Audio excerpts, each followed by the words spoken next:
Welcome to Bangladesh channel.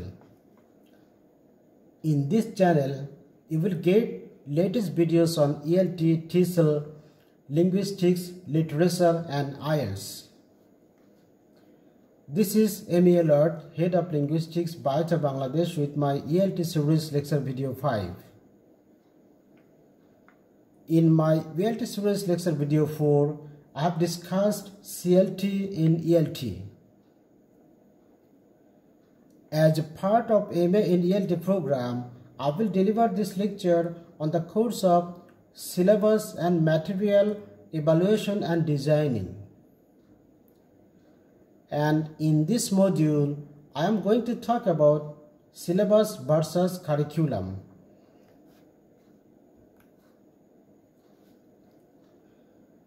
Curriculum and syllabus are two main documents widely used in education processes. Curriculum refers to an interactive system of instruction and learning with specific goals, overall contents, strategies, measurement, and resources of an educational system or a course. The syllabus is described as the summary of the topics covered or units to be taught in the particular subject. Syllabus varies from teacher to teacher, while the curriculum is same for all of the teachers. The general purpose of both is to organize the proper relation between teachers and students and define both sides' responsibilities and requirements. In a simple explanation, the two documents are formal written descriptions of the starting units, a curriculum for the global, national or institutional starting program or course, and a syllabus for smaller scales like a specific subject. These two terms are usually referred to as very similar or sometimes the same at the non-professional level.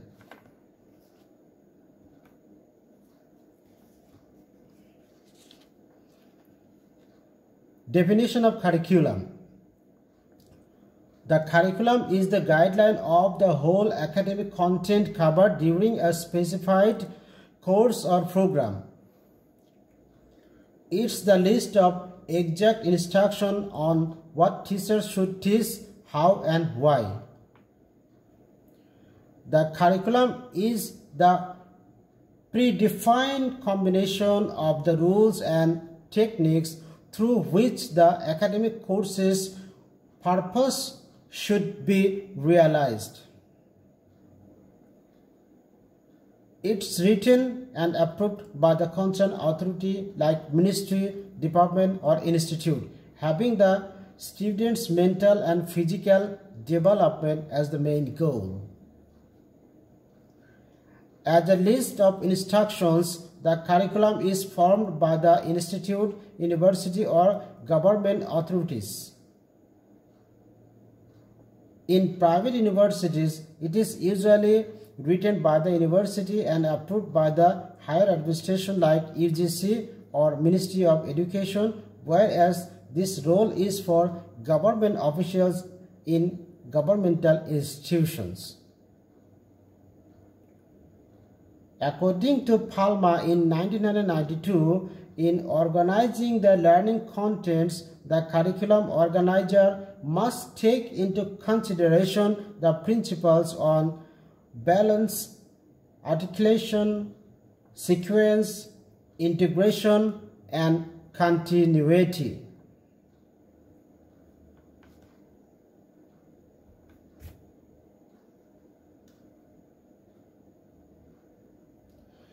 Main parts of curriculum.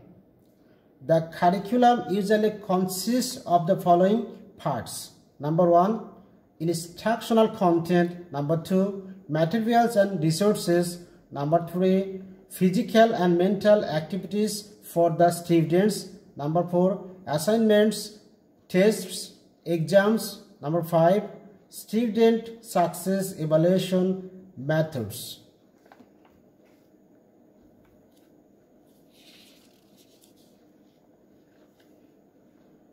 Main types of curriculum. There are different types of curriculum based on aims and targets.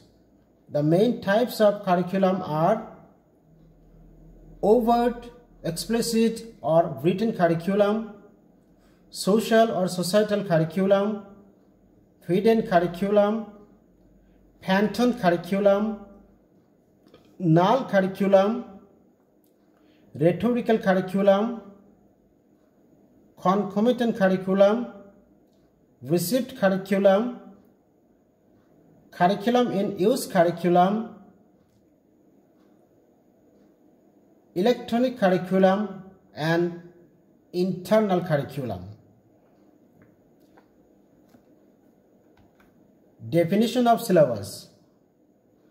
A syllabus is a document that communicates information about a specific course and defines expectations and responsibilities. A syllabus may be set out by an examination board or prepared by the tutor who teaches or controls the course. As a logical continuation of the curriculum, syllabus describes the whole academic content covered in a particular subject. It might be explained as a curriculum's practical implementation plan designed by the subject professors or teachers. A syllabus is provided to students at the beginning of the study process as a detailed outline of everything they will learn and submit within the subject. That is a convenient way to introduce the load and schedule of activities to students. Main sections of syllabus. The syllabus usually contains the following sections. Number 1, instructor and subject information. Number 2, objectives and policies. Number 3, grading and evaluation system. Number 4, learning resources. Number 5, assignment descriptions and deadlines. Main differences between curriculum and syllabus.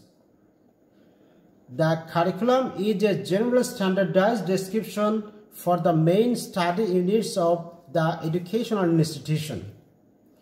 Beyond the study program or course, it may even relate to the whole institute, university, or country. On the contrary, syllabus is a detailed content plan for a particular subject only. The curriculum is mandatory.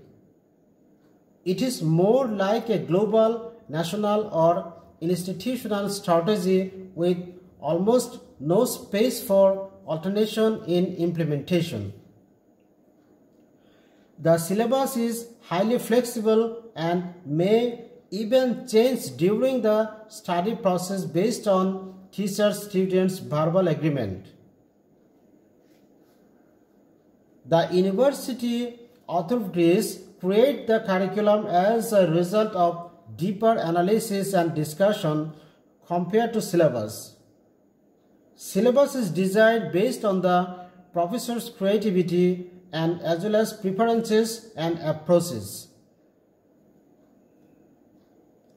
The curriculum mostly focuses on the result of the study program as a product. It plans the major set of activities such as the course's outcome, the quantity and form of academic works necessary to complete within the course. On the other hand, the syllabus focuses on day-to-day operations in class.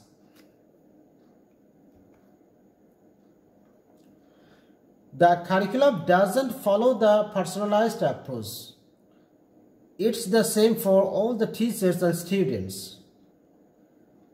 The curriculum may be changed to adopt a more personalized approach if there is an urgent need to refresh the old policy due to technology changes, the environmental market, the job market, and generalization mentality.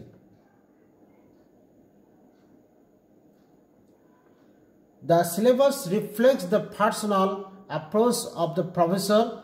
Also, year-to-year, students' review syllabus have an impact on students' individual preferences on syllabus. The level of seriousness of the curriculum assumes that it's created once for a significant long period, but the syllabus is designed for a certain period of a class studying a subject. Finally, the curriculum is mainly designed for teachers to plan their work, and there is usually no point in sharing it with students. On the opposite, syllabus is given to students for the very beginning of their studies. It is mainly purposed to understand their benefits and responsibilities for the subject.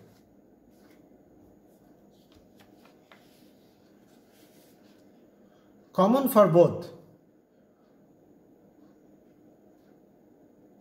In syllabus and curriculum, there are some common for both, such as number 1, both documents are designed to make the studying process more organized and smoother. Number 2, both should be strictly followed during the study program.